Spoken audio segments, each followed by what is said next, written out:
অৱশেষত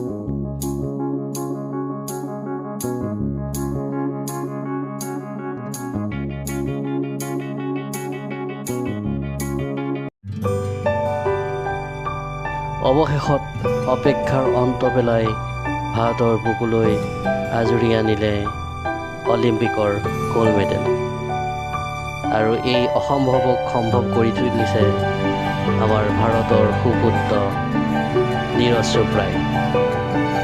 তেওঁ এথলেটৰ javelin throw' শাখাত এই সোণৰ পদক পাবলৈ সক্ষম হৈছে।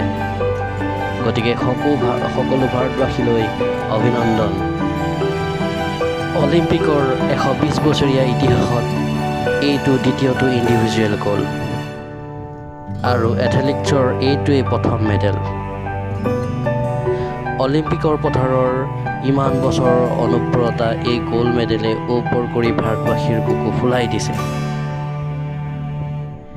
মিলখা সিঙক এই গ'ল্ড মেডেলেৰে দিয়া হ'ল শ্ৰদ্ধাঞ্জলি।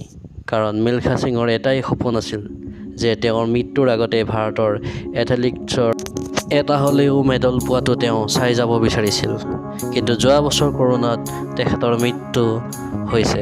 বৰ দুখৰ কথা যদিও নীৰজ চোপ্ৰাৰ এই গ'ল্ড মেডেলে তেওঁলৈ আমি শ্ৰদ্ধাঞ্জলি অৰ্পণ কৰিলোঁ। 13 বছৰীয়াৰ অপেক্ষা অন্ত পেলাই ভাৰতলৈ অলিম্পিকৰ গ'ল্ড অহাৰ লগে লগেই প্ৰধানমন্ত্ৰী নৰেন্দ্ৰ মোদী ডাঙৰীয়াই নীৰজ চোপ্ৰা আৰু তেওঁৰ পৰিয়ালবৰ্গৰ লগত ভাৱৰ বিনিময় কৰে।